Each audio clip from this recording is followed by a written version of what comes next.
Halo, assalamualaikum warahmatullahi wabarakatuh. Jumpa kembali dengan Banyuwangi Official. Selamat malam semuanya, mudah-mudahan sehat selalu dan selamat menjalankan ibadah puasa teman-teman ya. Jadi untuk kali ini kita mau nonton lagi, yaitu videonya Opung Barbelak membahas tentang Pak Hasto.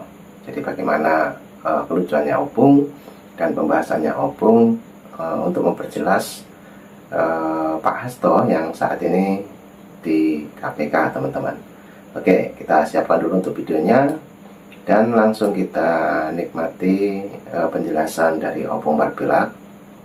Dan mungkin teman-teman punya saran dan kritik, silahkan tulis di komentar saya. Oke, jadi untuk videonya Opung kita play dulu. Let's go.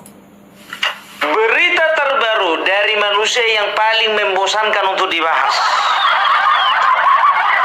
Siapa lagi manusia itu kalau bukan Hasto? Bosan bahas dia, tapi ada pula berita terbaru. Apa itu? Pra-peradilan yang kedua ditolak. Lebih tepatnya bukan ditolak, gugur. Kenapa bisa gugur, Bung? Karena KPK sudah melimpahkan berkas dan bukti-bukti kepada kejaksaan. Kalau KPK sudah melimpahkan bukti dan juga berkas-berkas kepada kejaksaan, itu artinya apa? Sebentar lagi persidangan akan dimulai. Pra-peradilan sudah pasti gugur. Karena pra-peradilan itu posisinya atau levelnya lebih rendah. Karena pra-peradilan kan di Kejaksaan Negeri. Ya, saya kira kita mesti menyampaikan terima kasih kepada hakim yang sudah memutus perkara ini dengan membenarkan sikap dari KPK yang mencoba menggugurkan permohonan pra-peradilan. Ya. Jadi artinya apa yang saya mau sampaikan adalah bahwa pengadilan pun sudah mengesahkan bahwa permohonan pra-peradilan kami gugur dengan tindakan KPK yang menurut hemat kami dilakukan dengan cara-cara akal-akalan dan cara-cara yang tidak menurut hukum. Artinya apa? Ya, kita sesalkan bahwa hal ini bisa terjadi. Karena ini akan bukan hanya sekedar permulaan bagi pengadilan dan juga bagi aparat penegak hukum yang lain bagaimana membatalkan satu perkara kalau pihak yang menjadi tersangka itu melakukan perlawanan. Ya, ini satu berita buruk di dalam penegakan hukum kita. Ini berita yang seharusnya tidak terjadi oleh aparat penegak hukum yang menyebut diri berintegritas. Ya. Padahal sebab begini saudara-saudara, apapun yang kita lakukan dengan permohonan pra-peradilan ini adalah untuk mencari bukti permulaan. Apakah memang sah atau tidak penetapan seseorang menjadi tersangka. Nah, ketika permohonan ini digugurkan karena alasan formal bahwa ada tindakan dari KPK yang melimpahkan berkas perkara, sebenarnya yang dilakukan adalah mengesahkan tindakan-tindakan buruk dari KPK ini. Saya katakan buruk kenapa? Karena mereka mencoba melakukan penundaan. Ya, pertama mereka melakukan penundaan persidangan ketika dipanggil. Kemudian yang kedua, mereka juga melakukan tindakan-tindakan yang mengabaikan hak asasi dari Pak Hasto.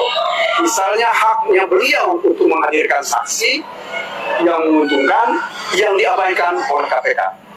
Kemudian yang ketiga, mereka secara sengaja melimpahkan berkas perkara 1 hari sesudah berkas perkara dan orang diserahkan oleh penyidik kepada. Iya kan, itu dia. Ya, aduh nasibmu toh. Toh semangat toh, semangat. Jadi manusia harus semangat. Apapun yang terjadi tetap semangat. Ingat apa yang kau bilang toh, yang kamu bilang ya, bahwa kebenaran akan menemukan jalannya. Apa itu bahasa Sanskertanya itu nggak ingat aku. Yang ada Jayati itu. Nah, inilah kebenaran yang sesungguhnya toh. Dan tahu nggak kalian, ya kan, sepanjang persidangan, ya bisa dikatakan kuasa hukumnya si Hasto ini sebetulnya, kalau jujur gue bilang ya, sebetulnya udah tahu ini bakalan ditolak, ya bakalan gugur. Oleh karena apa? Karena mereka sudah mengetahui bahwasanya KPK sudah melimpahkan berkas dan juga alat bukti kepada kejaksaan. Kan begitu ya, sebagai formalitas saja ya dibikin itu. Itu dia ya, sebagai formalitas diadakan persidangan seperti itu ya.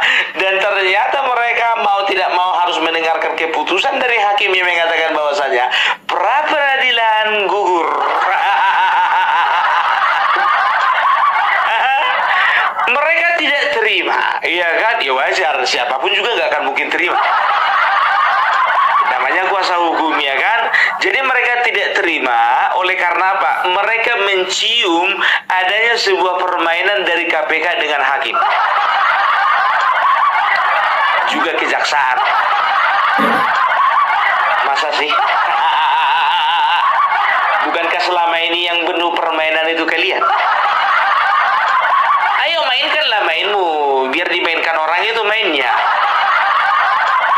Kalian bilang kalian mendapatkan dukungan penuh dari 1000 lawyer.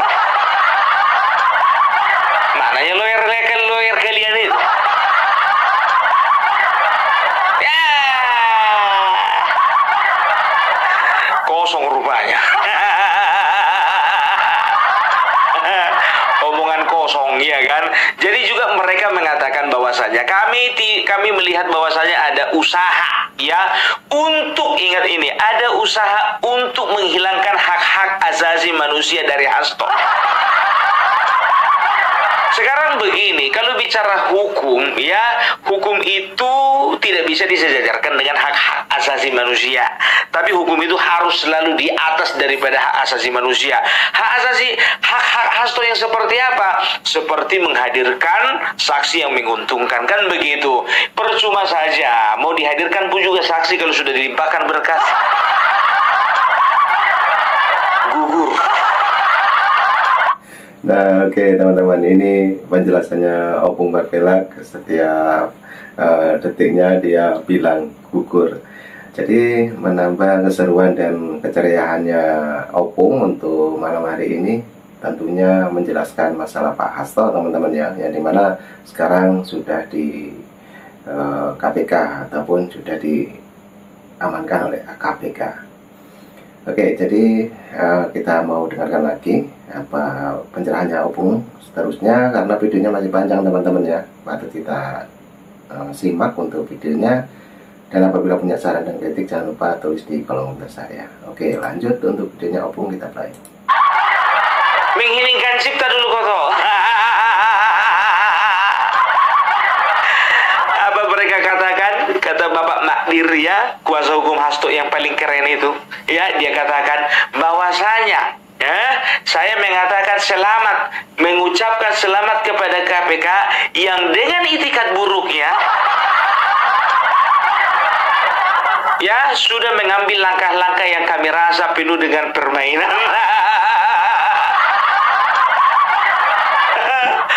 Ya, jadi mereka keberatan karena apa? Pelimpahan berkas itu dilakukan 1 hari, hanya 1 hari, ya, satu hari penyerahan tersangka dari penyidik kepada jaksa, ya. Jadi itu yang menjadi keberatan mereka, mau 1 hari, 2 hari, 3 hari, urusan orang itulah. Karena cepat prosesnya, mereka bilang buru-buru.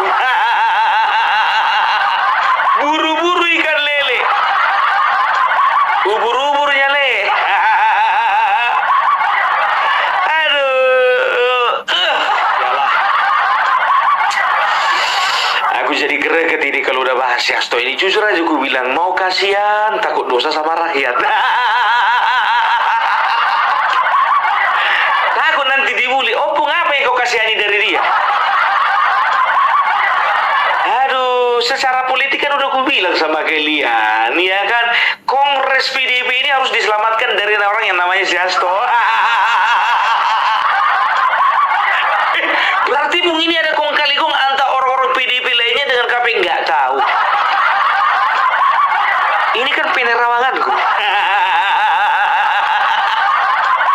Karena secara politik ya, kalau Hasto dibiarkan masih tetap menyandang gelar sekjen Dr. Hasto, bisa dipastikan akan menambah atau memperparah keadaan PDIP. Ibaratkan nanah makin banyak. Tadinya cuma jerawat kecil, kalau masih bertahan dia di dalam itu bernanah semua. Ujung-ujungnya apa? Kanker lah itu, penyakit yang dimiliki sama partai.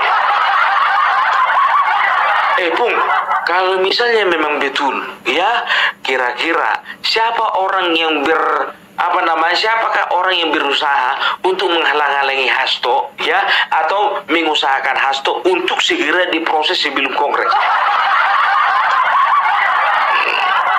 Nggak perlu ku kasih tahu, udah tahu kalian. Udah tahu. Tebakan-tebakanmu itu aja, Bung, ya, tebakanku tapi jarang salah.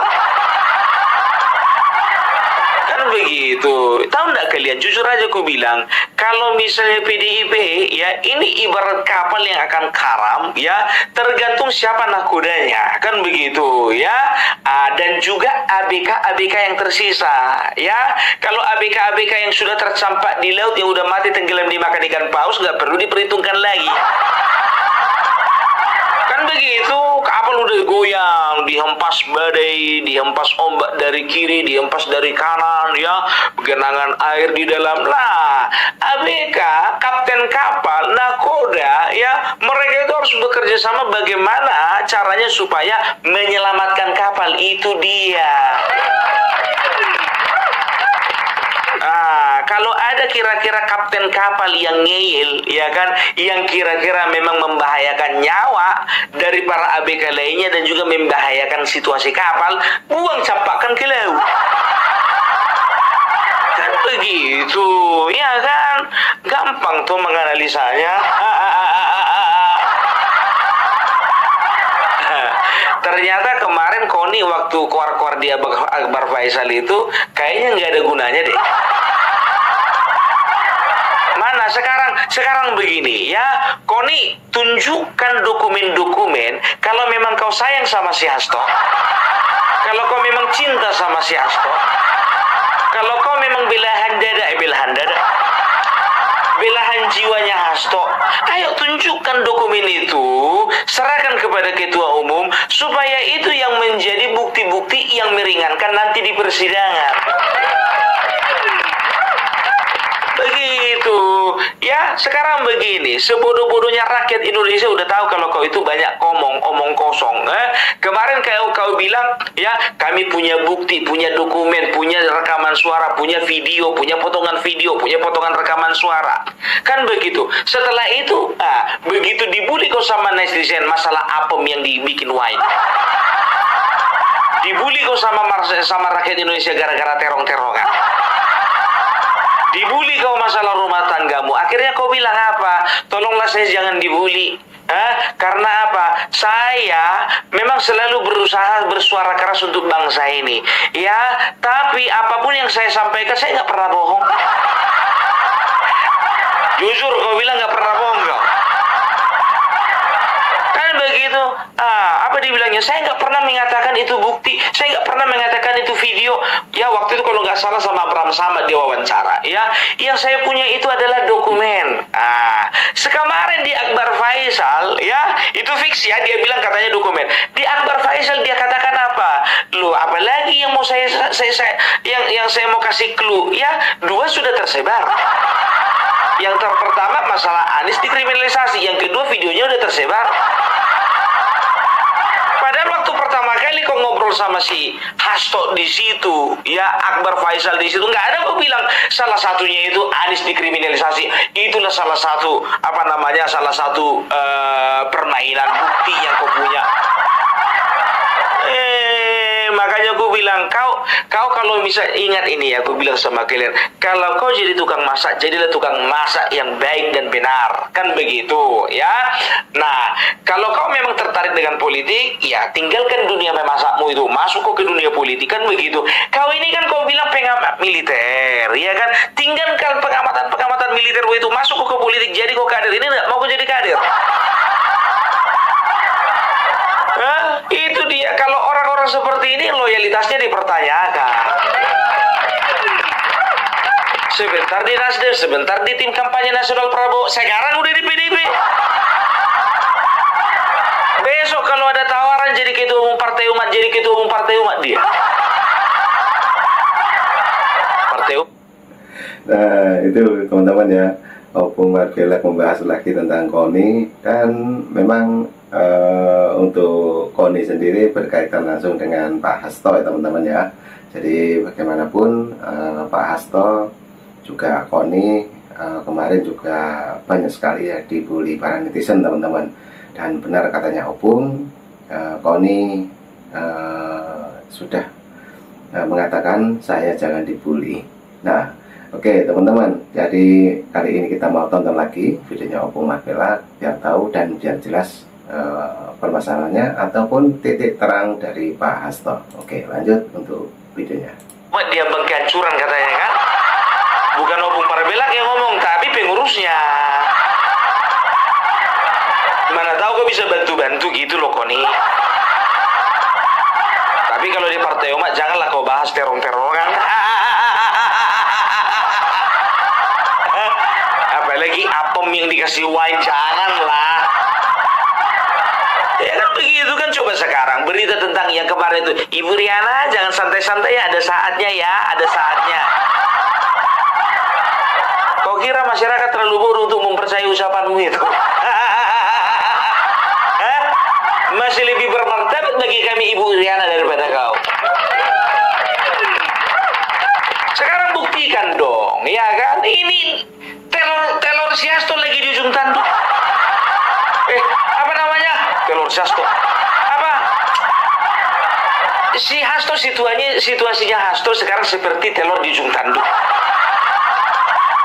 Ya kau bantulah telurnya lah gitu. Kau bantulah dia gitu loh ya, supaya telurnya nggak pecah. Gitu loh, supaya jangan kena kali ke tanduk itu telurnya. Cepat kali nanti pecah. Agak diselamatkan telur itu dulu, jangan sampai pecah. Itu dia, ya kan, ternyata biar tahu kalian, ini isu dari bocor halus, ya kan? Aku nggak tahu entah kenapa perasaan A1 semua info dari bocor halus.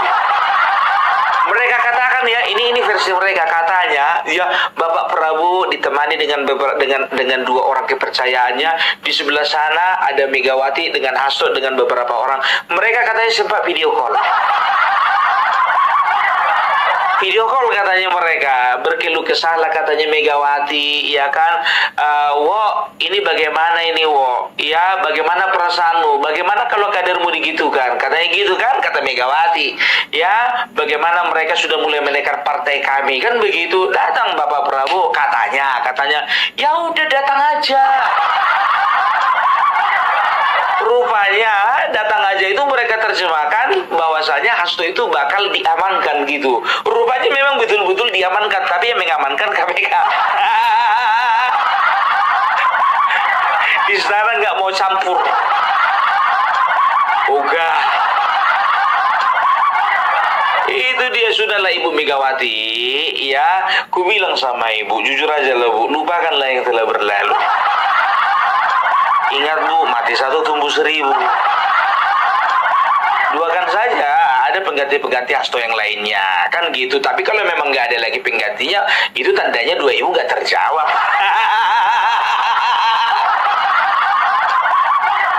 Ya, jadi PDIP harus lebih kerja keras ini, ya kan? Ingat ya, aku bilang sama kalian, jujur aja aku bilang ya, sebetulnya konsentrasi PDIP bukan masalah penanganan kasusnya si Hasto, bukan. Ya, konsentrasi PDIP itu terfokus kepada Kongres.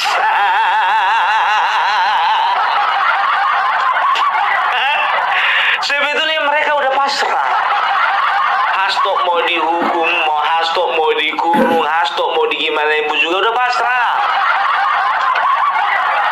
Toh juga udah 2 periode dia.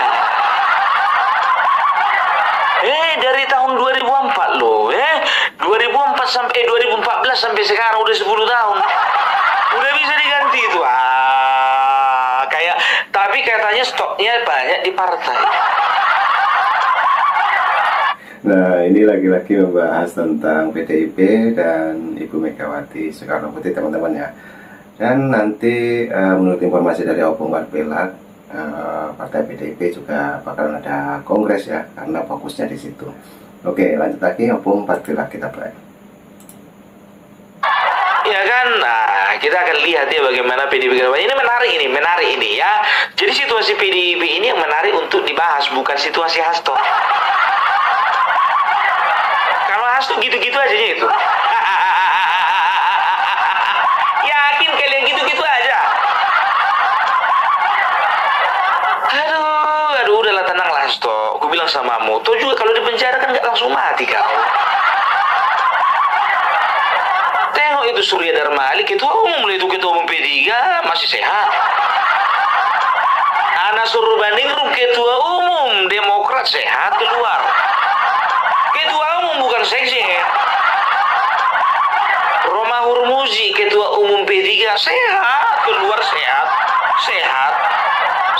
gitu loh ya. Jadi nggak ada yang perlu ditakutkan dari penjara, nggak ada. Santai aja, geng, santai. Gitu dia ya, tapi kedepannya ya cari-carilah batu loncatan yang lain. Kayaknya karirmu bakalan nggak akan bisa diperjuangkan di PDIP. Ya kan, itu dia. Kita udah lihat bagaimana PDIP bersikap sekarang ya kan. Makin lama udah makin melunak. Tengok isu-isu besar ya, baik isu politik atau isu yang lainnya itu nggak terlalu bersuara, agak mingkem sedikit, mingkem dikit. Ya paling di situ urus yang mau ngomong, tolong ya buzzer Mulyono. Di situ urus, kenapa sih aku dibilang buzzer Mulyono? Bapak Jokowi udah nggak memerintah loh. Sekarang presidennya Bapak Prabowo. Bilang kayak kami buzzernya Prabowo gitu.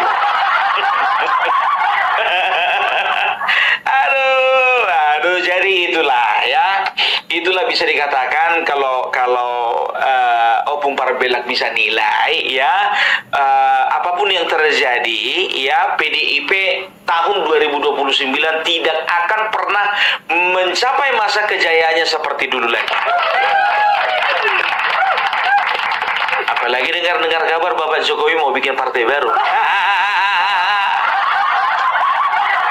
Mudah-mudahan Opung Parpelak bulan 5 jadi ketemu sama Bapak Jokowi. Langsung gue bilang lah, Pung, aku yang megang provinsi ini ya. Ya manggil Opung lah sama Bapak Jokowi. Opung itu panggilan yang paling terhormat. Iya, masa mau ku panggil Amang Buruk? Manggil Opung lah, ya kan? Itu adalah panggilan terhormat dan panggilan paling tinggi ya di kami orang Batak. Gitu dia ya. Jadi itu dulu dari Opung Parpelak ya. Jadi jangan sampai lupa ya, kalau kita itu ada rencana ya. Kita itu ada rencana bulan 5 untuk pergi ke rumah Bapak Jokowi. Ingat, ini bukan minta-minta ya, tapi bagi yang ingin berkenan untuk memberikan sedikit rezekinya untuk keberangkatan Opung Parpelak mulai dari Sumatera Utara ini sampai ke Solo, karena membutuhkan dana yang cukup besar ya. Nggak bisa cuma 2 kali naik angkot. Gitu dia ya. Jadi dari awal tadi sudah ada nomor rekening yang sudah Opung Parpelak sertakan di sana ya. Semoga ya ini boleh terrealisasi, karena Opung Parpelak juga akan pergi ke sana karena dorongan dari teman-teman yang ada di Parpelak Channel. Udah fix ya. Jadi mudah-mudahan kita bisa silaturahmi nanti sama Bapak Jokowi, dan juga kita bisa silaturahmi juga dengan Pak Sudarsono silaturahmi juga dengan teman-teman Opung Parbelak yang ada di Kota Solo. Oke, jadi itu dulu dari Opung Parbelak. Salam NKRI harga mati.